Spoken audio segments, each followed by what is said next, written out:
صفا 609. أعوذ بالله من الشيطان الرجيم. بسم الله الرحمن الرحيم.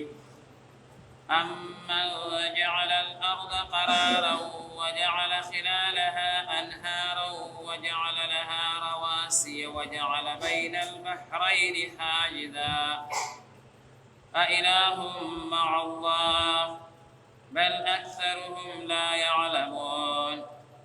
أمن يجيب المضطر إذا دعاه ويكشف السوء ويجعلكم خلفاء الأرض أإله مع الله قليلا ما تذكرون. أمن يهديكم في ظلمات البر والبحر ومن يرسل الرياح بشرا بين يدي رحمته أإله مع الله تعالى الله عما يشركون. صدق الله العظيم. بسم الله الرحمن الرحيم. أمن آياچا جعل الأرض جوڑ اکڑزمکا قرارا زید قرار وجعل او جوڑ اکڑل خلالها فمینستدی کی انہارا نهرنا وجعل لها او پیدائی کا پدی کی رواسیا غرنا وجعل او پیدائی اکڑل بین البحرین فمینستدو دریابنو کی حاجزا فردا أإله أيا بالمعبود شتا مع الله الله سرا بل أكثرهم بلكي أكثر بدويكي لا يعلمون نبوهيكي. أمن أيا سوق دي يجيب في جواب وركي المضطر نا قرار دا إذا دعاه هركلا شدي أبلهغا ويكشف السوء او لركي تكليفا ويجعلكم او جوڑي تاسو خلفاء الارض نائبان پسمككي أإله أيا بالمعبود شتا مع الله الله سرا قليلا ما دير لغا تذكرون تاسو نصيحت حاصل وي. أمن أيا سوق دي يهديكم بلار خیتاستا فی ظلمات البر فتیرود بیابان کی والبحر او دریاب کی ومن یرسلو او سوکرانی کی الریاح هواگانی بشرن سیری ورکون کی بین یدی وڑاندی رحمته درحمت خپلنا أإله مع الله أيا بالمعبود شتا الله سرا تعالى الله ديرويد الله تعالى عما يشركون ناغسنا چدي شريك نسي. بسم الله الرحمن الرحيم. اروني سبق کی ما عرضكو جدي رکو مبارکہ کی اللہ تبارک و تعالی دخبل قدرت قسم دلائل اغا ذکر کئی.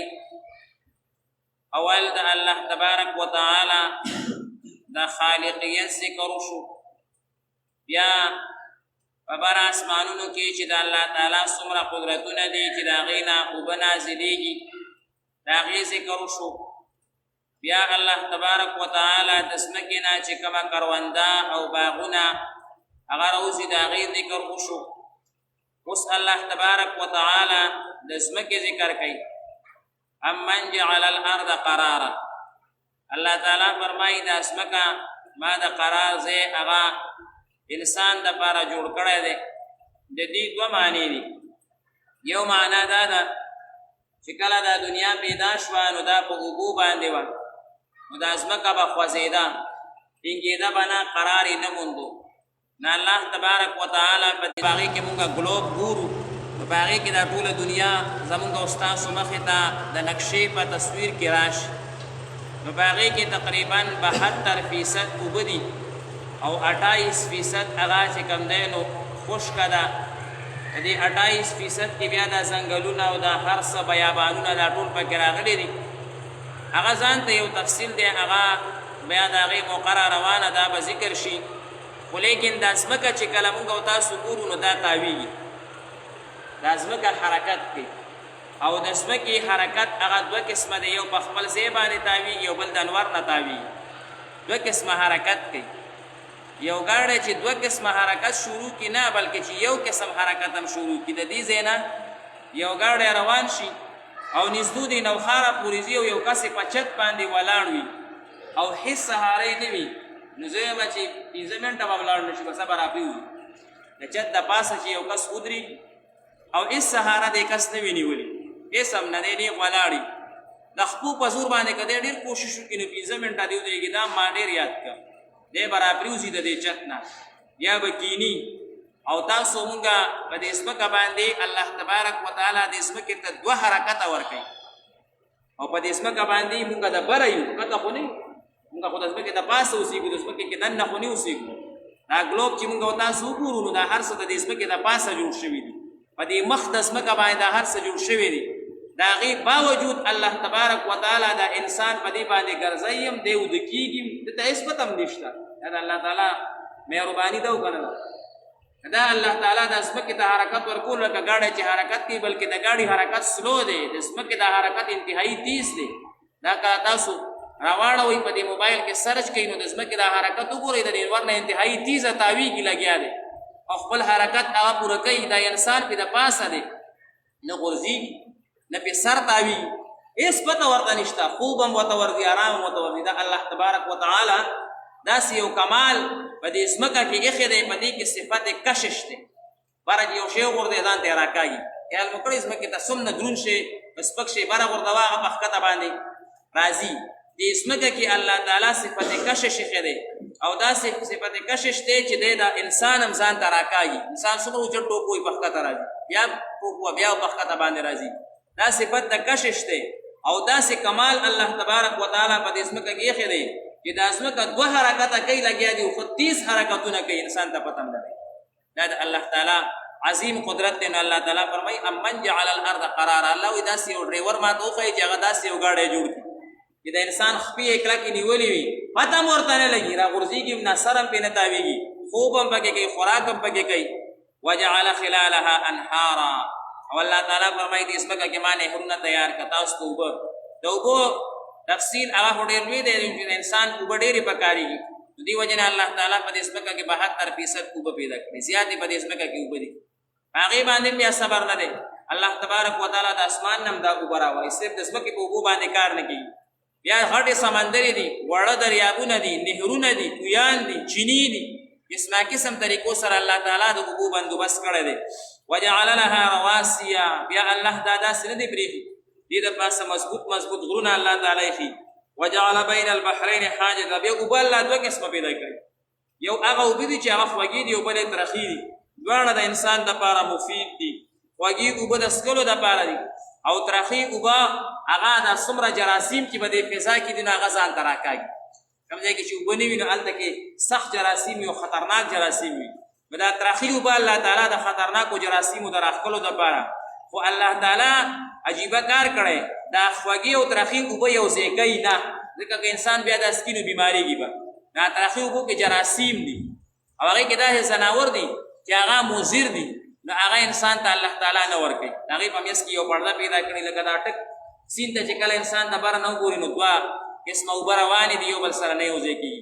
دقه شانتې مختلفو ځایونو کې الله تعالی دا قدرت ښکاره کړی دی. اله مع الله، الله وایي زما سره بل څوک معبود شته دي دا کار وکړو، بل اکثرهم لا یعلمون، اکثر خلک په دې خبرو د آخرت باندې او په قدرت د الله تعالی نه پوهېږي، دنیا ته سوچ کوي. اما یجیب المضطر، الله تبارک وتعالی فرمایي څوک هغه ذات دی چې کله ورته یو بې وسه او بې کسه او بې سهاره انسان آواز وکړي نو هغه ذات د هغه نه مشکلات لرې کوي، هغه صرف الله تعالی دی. مضطر مفسرین حضرات فرمایي هغه انسان ته ویلی کېږي چې هغه بې یار او مددګار او بې سهاره شي، چې په دنیا کې هغه د هرې سهارې نه مایوسه شي او خالص د الله تبارک وتعالی ذات ته متوجه شي او الله ته ژړا کوي، دې ته مضطر ویلی کېږي. دنیا کې د هر چا نه مایوسه شي، خالص الله ته متوجه شي او الله ته خپله ژړا پیش کوي، نو دې ته ویل کېږي مستر. نبی کریم صلی الله علیه وسلم فرمای چې کله دې حد ته انسان ورسی نو بیا دې داسې دعا کوي یا الله خالص تا د امید طلبګار یم، زما دنیا کې هیڅ کم نشته، تر دې پورې چې د سترګې د رب برابر هم زما هیڅ کم نشته، په خپل ځان مې اعتبار نشته. نبی کریم صلی الله علیه وسلم فرمایي چې داسې دعا څوک کوي د الله تبارک وتعالی د هغه مدد کوي. مفتی محمد شفیع صاحب رحمت الله علیه لیکلي چې کله انسان د ټولو دنیا نه مایوسه شي او خالص الله ته متوجه شي، که دا کافر ولې نه وي الله یې دعا قبول، د کافر دعا هم الله په دې حالت کې قبول. یو انسان چې د هر چا نه مایوسه شي، خالص د الله ذات ته متوجه شي، نو که کافر ولې نه وي نه الله تعالی یې دعا قبلوي. او باقاعده قرآن مجید کې راغلي دعوا الله مخلصین له الدین. الله تعالی فرمایي کافران چې کله په عذاب کې راونخلي بیا ما ته آواز وکړي، الله وایي زه آواز قبلو، نجات ورته ورکړم. مصیبتونه پې راشي، طوفانونه پې راشي، زلزلې پې راشي، سیلۍ پې راشي، حاجي بیا ما ته آواز وکړي، الله وایي زه دعا قبلو. د کافر دعا په دغه وخت قبلېږي. کافر دعا هم الله تعالی د بې وسه او بې کسه کافر دعا هم قبلوي، د متقي او د انسان او د مسلمان دعا به الله تعالی ولې نه قبلوي. یو صحیح حدیث مبارک کې راغلی نبی علیه الصلاۃ والسلام فرمایي چې درې دعاګانې ضرور قبلېږي، د هغې کې د شک گنجایش هم نشته، شک هم پکې نه کړي. د درې کسانو دعا ضرور قبلېږي. یو مظلوم چې هغه باندې ظلم وشي، د هغه دعا الله تعالی قبلوي. د مظلوم دعا الله قبلوي. ولې بې وسه شي، بې وسه او بې کسه شي. دې زمانه کې تمام خلک مظلومین دي. اکثر زه د خلکو ته وایم څوک کوئی ګراني شوه، څوک کوئی مشکلات دي، پریشانی ده، هر څه نه پوره کېږي، دا ټول مظلومین دي. زموږ خو د حکومت سره وس نه رسي، دا حکومتونه په موږ باندې ظلمونه کوي لګیا دي. حاجي زموږ د حکومت سره وس رسي، هېڅ وس مو سره نه رسي. هغه ظالمان دي، خبره ورپسې کوي نو بس د کوم دی نو بل ځای ته دې رسۍ تحت تراب کوي دي. نو ټول مظلومین په دې وخت کې الله هر یو کس دعا ډېره قبلوي. مظلوم یو، موږ ټول مظلوم یو. هر یو څیز ته وګورئ، د اور په ریټ باندې دی، تیل ګران، هر څه ګران، ټول عوام هغه مظلوم دي، هغې باندې ظلم کېږي. او دا حکومتونه ظالمان دي. نو دا حکومتونه ظالمان او موږ مظلومان، نو دعا به ولې نه قبلېږي؟ موږ غواړو الله تعالی نه لږ وغواړئ انشاءالله. والله دوی یا الله موږ مظلومین یو. موږ اوس دا کولی شو چې دا تیل ګران شو، نو موږ دا ویلی شو چې موږ یې ګران نه الو، ضرورت باندې رسو. دا بجلي ګرانه شو نو یاره موږ بس نه الو، او دا ګیس ګران شو نه به استعمال، نو څه به خاورې خو نه شو خوړی، نو مظلومین شو. چې مظلومین شو الله تعالی دعا قبلوي. نو الله نه غوښتل پکار دي. دویم چې کله یو انسان مسافر شي او بې وسه شي، ځکه چې مسافر شي څوک پېژني نه، وسې نه. او دریم چې کله پلار زوی دپاره دعا کوي، پلار چې ولګي او زوی ته دعا وکړي، نو د ده دعا خامخا قبلېږي. حضور صلی الله علیه وسلم فرمایي دې کې به شک نه کوي، ځکه چې پلار چې د زوی دپاره دعا کوي، نو دا پلار انتهایي مجبوره شي، یاره زما زوی په هېڅ باندې نه سمېږي، نصیحت نه صحیح، په وانو نه سمېږي، په خرچه نه سمېږي، په کور نه په شړل په هېڅ هم نه سمېږي، بس په دعا باندې دا مجبوره شو. چې انسان مجبور دا درې دعاګانې خامخا الله تبارک وتعالی د دریو کسانو قبلوي، خامخا قبلېږي. ښه خدای یاد ساتل پکار دي چې کله بعضې اوقاتو کې زموږ دعا هغه د هغې اثر نه ښکاره کېږي، قبلېږي خامخا. دا یاد ساتئ مسله، دا یاد ساتل پکار دي چې د هر کس هره دعا الله تعالی قبلوي، خو د هغې اثر وروستو ښکاره کېږي. مونږ وایو چې زر دې اثر ښکاره کړي. آسان مثال دی، زمیندار نن فصل وکري نو سبا د دغه نه میلاویږي چې سبا به دی ورشي او بسر څه به تیار یو دی به یې راوشو کوي. نه 3 میاشتې 4 میاشتې به دی خواري محنت انتظار به کوي، نو بیا به دی 4 میاشتې پس د فصل دته میلاویږي. دغه شانتې نوکرپېشه غریب میاشت ځي او راځي، ځي او راځي، 20مه ورځ باندې غریب ته تنخواه میلاویږي. نو 30 ورځې دی مشکل برداشت کوي، نو بیا یو ورځ 2 ورځې د ده خوشحالي وي، نو بیا هغه خوشحالي چې کم دی نو د ده بلې میاشتې ته هم ورسي، بله میاشت هم خرچه ورته بیا میلاو شو. دغه شانتې د هر کس سوچ کوئ، نو دعا خامخا قبلېږي، خو اثر یې لږ وروستو ښکاره کېږي. مونږ وایو د بعضې دعا اثر الله زر ښکاره کړي، الله ته څه ګرانه نه ده، خو اکثر د الله تعالی قانون داسې دی چې اثر لږ لږ ښکاره کېږي. الله تعالی فرمایي ما نه غواړئ، داسې بل ذات نشته چې ستاسو مشتري هغه ختم شي. قلیلا ما تذکرون. د دې آیت په آخر کې الله تعالی وایي ډېر خلک کم نصیحت قبلوي، یعنې ما ته دعا کم خلک، دعا والا کم خلک، هر عبادت نه پس دعا کوي. ښه دي موږ نه پس تلاوت نه پس ذکر نه پس هر څیز نه پس دعا کوئ. دعا ډېر ښه شی دی. او بل دا الله تعالی فرمایي چې تاسو ته په تیارو د بیابانونو د سمندر کې زه لارې ښکاره کوم په ستورو سره ښکلي ښکلي هواګانې بارانونه رحمتونه در باندې راورومه دا زما ذات کوي. امن آیا څوک جعل الارض قرارا څوک دی هغه جعل الارض چې جوړه کړه ځمکه قرارا زید قرار وجعل خلالها او جوړه کړه په میانس د دې کې انهارا نهرونه وجعل لها رواسیا او پیدا یې کړه په دې کې غرونه وجعل بین البحرین او پیدا یې کړه په میانس د دې دواړو دریابونو کې حاجزا پرده اله مع الله آیا بل معبود شته د الله سره بل اکثرهم لا یعلمون بلکې اکثر د دې نه پوهېږي. امن یا آیا څوک دی یجیبو چې جواب ورکړي یعنې قبوله کړي المضطره ناقلاره اذا دعاه کله چې دی الله بلی ویکشف السوء او لرې کوي تکلیف ویجعلکم او جوړی تاسو لره خلفاء الارض نایبان پس مکه کې اله مع الله آیا بل معبود شته د الله سره قلیلا ما تذکرون ډېر لږ خلک تاسو کې نصیحت داسې دی. امن یهدیکم آیا څوک دی چې لاره ښیي تاسو ته فی ظلمات البر په تیارو د بیابان کې والبحر او د دریاب کې ومن یرسل الریاح او څوک دی چې رالیږي الریاح واګانې بشرا زیری ورکوونکي بین یدی رحمت د خپل رحمت باران نه وړاندې اله مع الله آیا شته الله سره بل معبود تعالی الله ډېر لوی دی الله تعالی عما یشرکون دا هغه نه چې تاسو ورسره شریک نیسئ. الحمدلله.